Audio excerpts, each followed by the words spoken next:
जी नाज़रीन, इस औरत मार्च में जब हमने देखा जहाँ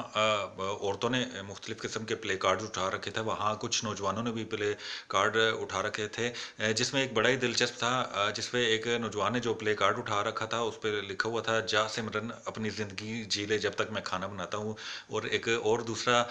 नौजवान जिसने प्ले कार्ड उठा रखा था उस पर एक बड़ा दिलचस्प कमेंट लिखा हुआ था कि लड़ाई लड़ाई माफ़ करो, और औरत और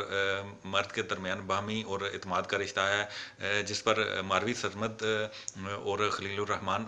कमर की तस्वीरें थी। तो ये इसकी आपको वीडियो दिखाते हैं।